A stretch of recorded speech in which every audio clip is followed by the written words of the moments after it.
Yeryüzü, Planet Earth, muhtemelen tüm zamanların en iyi belgesellerinden biri. Her bölümünde dünyadaki farklı bir habitatı bize gösteren bu doğa belgeselinin 8. bölümü ormanlarla ilgiliydi. Gezegenimizin ve içindeki doğal yaşamın elbette çok çarpıcı tarafları var ama bunları daha önce hiç görülmemiş açılardan bize gösterdiği için o belgeselin yayınlandığı 130 ülkeden milyonlarca insan hep beraber ağzımız açık şaşkınlıkla arka bahçemizde olup bitenleri izliyorduk. İşte o 8. bölümün bir yerinde karıncaları adeta zombileştiren bir mantar parazitinden bahsetmeye başladı doğa belgesellerinin unutulmaz anlatıcısı David Attenborough. These bullet ants are showing some worrying symptoms. Spores from a parasitic fungus called cordyceps have infiltrated their bodies and their minds. Cordyceps mantarı.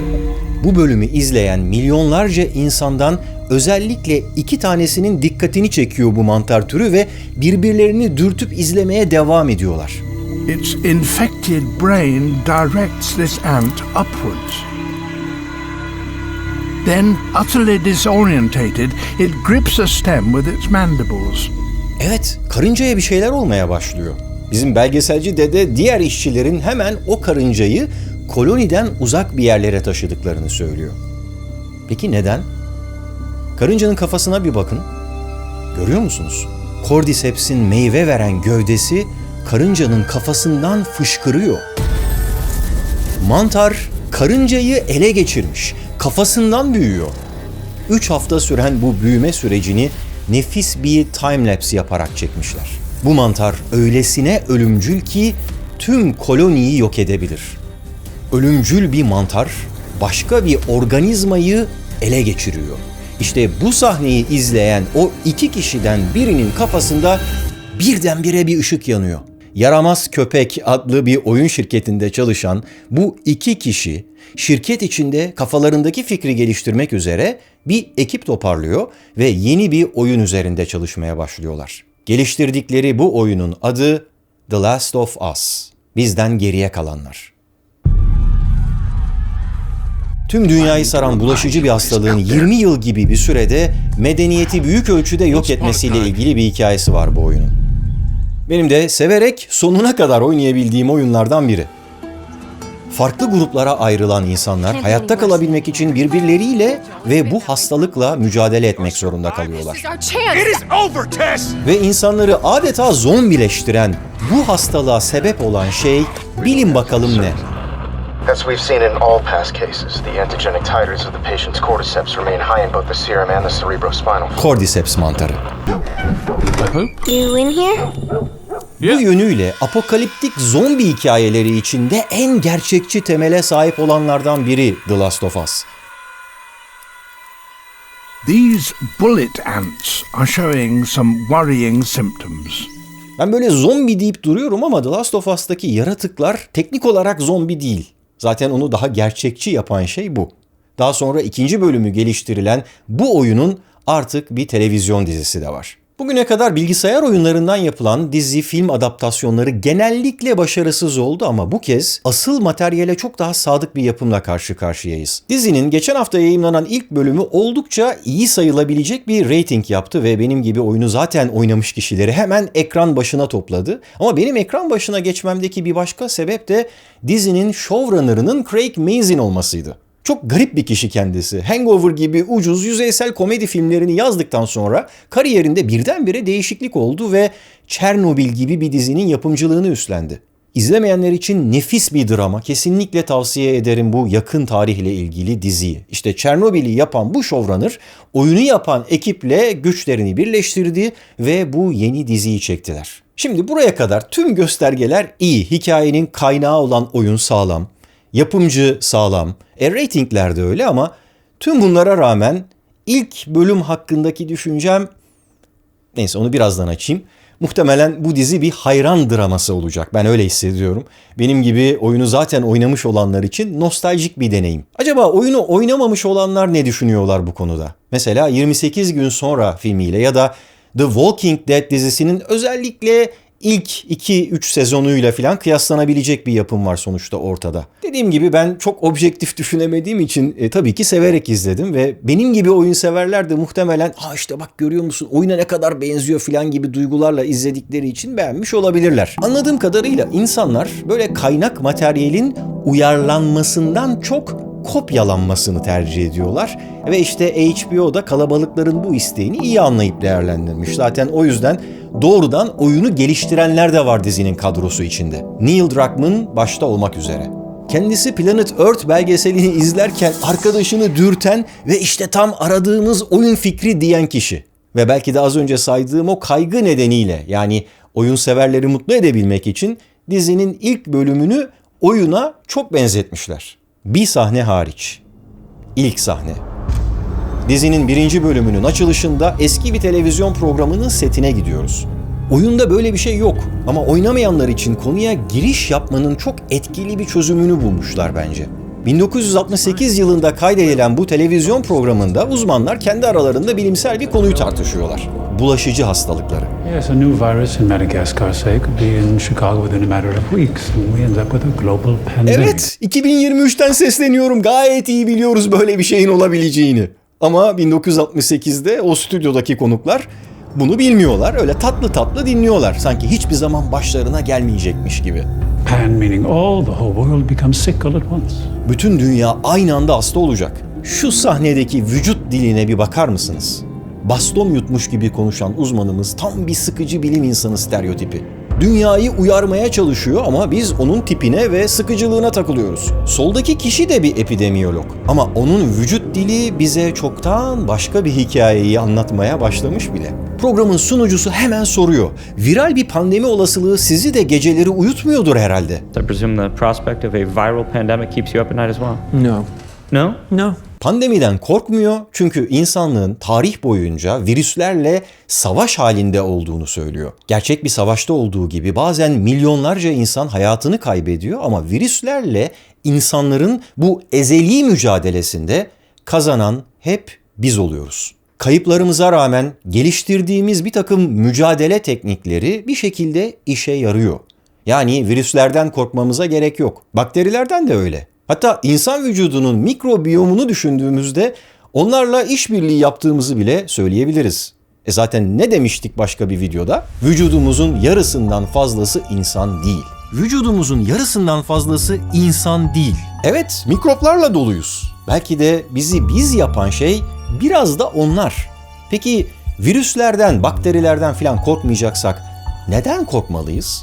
Not bacteria, not viruses, so... Fungus. Mantarlar. Mantarlar zararsız görünüyor. Bazı mantarlar var ki amaçları öldürmek değil, kontrol etmek. Because there are some fungi who seek not to kill, but to control. Elindeki sigaraya baktığımızda bu doktorun da çok az şeyden korktuğunu söyleyebiliriz ve evet sigara şirketlerinin çok yoğun lobi faaliyetleri nedeniyle 60'lı yıllarda sigaranın insan sağlığına zararlı olduğu pek de fazla düşünülmüyordu her nedense. Kapalı yerlerde, uçaklarda, otobüslerde hemen her yerde içilebiliyordu maalesef. İşte zaman içinde değişen bu kültür yargılarımızın farkında olalım diye bunları söyledim. Çünkü dizinin yapımcılarının da amacı bence biraz bu. O sahnede. Şimdi korkmadığımız şeyler daha sonra başımıza belalar açabilir. O yüzden bu doktor virüslerle mantarları kıyaslamaya devam ediyor. Viruses can make us ill, but fungi can alter our very minds. Virüsler bizi hasta edebilse de mantarlar algılarımızı çarpıtabiliyor. Ki bazı uyuşturucu maddeler o yüzden bazı mantar türlerinden üretiliyor.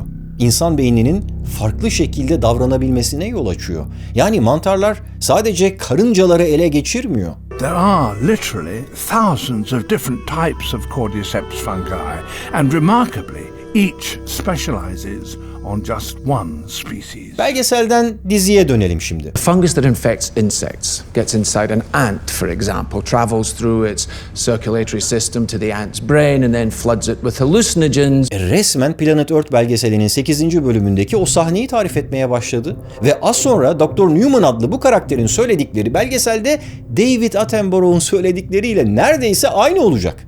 Fungus starts to direct the ant's behavior, telling it where to go, what to do, like a puppeteer with a marionette. Adeta bir kuklacı gibi.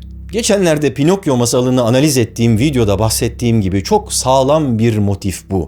Kukla ve kuklacı. Something has taken control of its movements, like a puppeteer pulling at the strings of a marionette. Bir kuklacının kuklasının iplerini çekmesi gibi bir şey. Hareketlerinin kontrolünü ele geçirmiş. Ama işler daha da kötüleşiyor. Kurbanını adeta bir kuklaya dönüştüren bu kuklacı mantar hayatta kalabilmek için yiyeceğe muhtaç. Ele geçirdiği hayvanı içeriden tüketmeye başlıyor. Onu kontrol ediyor, kullanıyor ama ölmesine izin vermiyor. Çürümesini bir şekilde engelleyerek onu hayatta tutuyor.